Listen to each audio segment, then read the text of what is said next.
자, 오늘은 무의식을 활용한 학습법에 대해서 얘기해 보도록 하겠습니다. 자, 요즘 유행하는 것처럼 다들 아시다시피 뇌는 의식과 무의식이라는 두 가지 중요한 요소로 이루어져 있다는 걸 알고 계실 겁니다.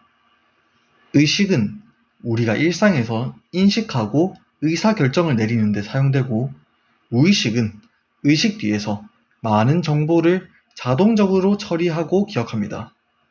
이러한 무의식은 우리가 살면서 겪는 경험과 학습의 결과로 형성되며 가끔 의식의 한계를 넘어서서 우리에게 영향을 미칩니다. 이런 무의식은 우리 뇌의 95%를 차지하고 있으면서 용량적으로 봤을 때 의식적인 학습보다 훨씬 더 큰 영향력을 끼칠 수도 있습니다. 그 말은 의식적으로만 학습하게 된다면 5%에 그치겠지만, 무의식을 활용하여 학습하면 최대 20배의 효과까지도 볼 수 있다는 거죠. 그렇다면 무의식을 학습에 어떻게 활용할 수 있을까요? 그 대표적인 방법은 너무나 당연하게도 반복적인 적기와 읽기입니다. 우리가 보통 학습하는 방법은 듣기와 보기입니다. 공부가 아니라 이런 유튜브를 보더라도 내가 이 영상을 보고 듣기만 하지, 좋다고 생각되는 부분을 실제로 따라 말해보고 직접 써보는 경우는 극히 드물어요. 물론 보고 듣기만 해도 분명히 무의식에 저장이 되기는 하지만 내가 직접 능동적으로 처리하는 정보가 아니기 때문에 무의식의 입장에서는 그저 길가에 떨어지는 나뭇잎의 생김새처럼 한번 스쳐 지나가는 정보와 크게 다르지 않게 인식하기 때문에 의식적으로 그 내용을 내가 필요할 때 불러일으키는 과정이 능숙하지 않습니다. 한 번의 읽기만으로는 무의식에 충분한 정보를 전달하기 어렵고, 능동적이고 반복적인 방법인 읽기와 쓰기를 통해서 의식과 무의식 사이의 통로를 넓혀서 내가 필요할 때 이용할 수 있도록 해야 합니다. 내가 한번 쓰고 말해보면서 써먹어본 지식은 내 몸에, 즉 무의식이 이것을 더 잘 기억하기 때문에, 한 번 더 말해서 내가 보고 듣기만 하던 지식을 직접 학습하여 필요할 때 활용할 수 있는 진정한 자기 지식으로 변환시키는 과정이 필요한 겁니다. 그렇게 되면은 무의식은 의식적으로 학습한 내용을 필요로 할 때 자동적으로 불러와서 우리를 지원하게 되는 거죠. 이런 과정을 통해서 우리는 의식과 무의식이 쌍방으로 작용하는 상태로 5%에서 5 플러스 95%, 즉 최대 20배의 효과적인 학습을 경험할 수도 있는 겁니다. 자, 근데 여기서 중요한 거는, 이렇게 되면 이것은 지식으로서의 가치를 가질 뿐만 아니라 두뇌는 친근한 것에 긍정적인 감정을 가지게끔 설계가 되어 있기 때문에 점점 그 해당 지식에 긍정적인 자신감을 불러일으키는 효과까지 발생하게 되고, 해당 분야에 점점 자발적으로 깊이 있게 탐구하게 되는 겁니다. 그렇게 몰입이 일어나는 겁니다. 이러면 이 효과는 20배에서 멈추지 않는 거예요. 거기다가 이게 일회성이 아니라 반복적인 선순환 구조가 만들어지기 때문에 시간이 쌓이면 20배, 200배, 2000배, 도저히 의식적으로도 막을 수가 없는 무의식적인 성공 눈사태에 얹혀지는 겁니다. 이처럼 무의식은 우리 뇌가 갖고 있는 엄청난 힘입니다. 그리고 감정이란 것이 그것을 끝없이 보좌하면서 격려해 줄 수도 있습니다. 우리는 5%밖에 안 되는 내 의식적 자아의 능력만 관찰했으면서 이 모습이 우리의 100%라고 착각을 하죠.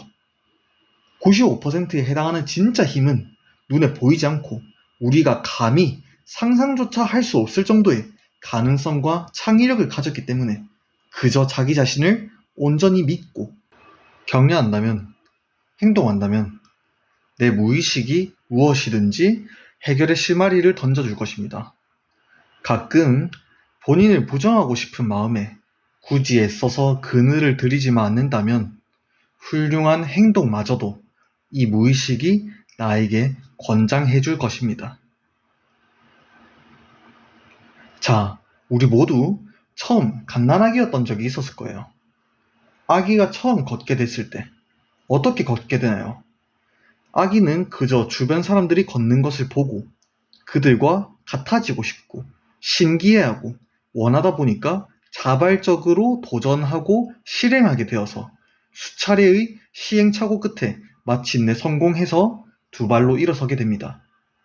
어떤 순서로 다리를 짚고 일어나야 하는지 일일이 교육받지 않았지만 어떤 근육에 균형 있게 힘을 잡아야 한다는 걸 이론적으로 마스터하지 않았음에도 무의식이 그것을 가능하게 만들어준 셈이죠.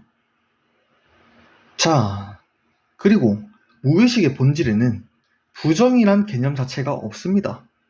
부정이란 것도 자기 자신에서가 아니라 자기 외적인 것에서부터 주입되는 것입니다.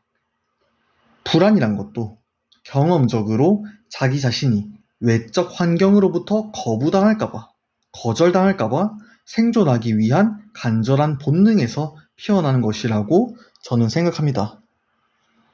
의식과 무의식의 조절, 마인드 컨트롤을 잘하는 사람은 항상 어떤 일이 있어도 거기서 긍정적인 부분을 잘 찾아냅니다. 저는 모든 일이 정확하게 50대 50으로 긍정적인 면과 부정적인 면이 공존한다고 믿습니다. 다만 그것을 어떻게 받아들이느냐에 따라서 50대 50이 아닌 99대 1로도 받아들일 수 있다는 거죠. 50대 50으로 받아들이냐, 99대 1로 받아들이나, 아니면 1대 99로 받아들이느냐, 모든 것은 본인이 선택하고 느끼는 것입니다. 자신과 환경이 알게 모르게 무의식에게 제공했던 내용에 따라서 본인의 감정까지도 어느새 그렇게 유도됐을 가능성도 있습니다. 자, 그럼 그렇다고 해서 이 모든 의식적, 무의식적 자아를 내가 직접 컨트롤하기 위해서 5%인 의식을 넘어서서 95% 무의식을 완전히 느끼고 제어하려고 들면 어떻게 될까요? 예를 들어서 다들 가시에 찔려본 경험이 한 번쯤 있으실 겁니다. 가시 찔렸을 때 온 신경이 거기에 쏠려서 몸의 극히 일부분에 상처가 났지만은 엄청나게 아프죠. 어쩔 때는 너무 따끔해서 제대로 걷기조차 힘들어요. 그러면 이런 기억은 최대한 빨리 5% 의식에서 걷어내서 95% 무의식으로 보낸 다음에 이 느낌을 잊어야 합니다. 그래야 다시 일상생활로 돌아갈 수가 있겠죠. 만약에 가시에 찔렸던 기억이 95% 무의식으로 보내지지 않고 의식이 자꾸 그것을 건드리게 된다면 너무 고통스러울 거예요. 저는 최소한 그러고 싶지는 않습니다. 그렇기 때문에 이런 무의식과 의식을 자기 자신의 필요에 따라서 잘 활용하고 서로의 역할과 용도에 따라서 의식과 무의식을 서로 적절히 보완할 수 있게 사용할 수 있다면 누구든지 20배 이상의 성장을 어쩌면 정말 아무렇지 않게도 이뤄낼 수 있을 겁니다. 어쩌면 그렇게 인류가 발전해온 것이겠죠. 뿐만 아니라 현재 진행 중인 당신도 그렇고 저도 마찬가지로 그럴 것입니다. 우리 모두 다 5%에 해당하는 의식적 자아에서 스스로를 해방시켜서 본인의 무의식을 믿고 자신을 격려해 줍시다. 감사합니다.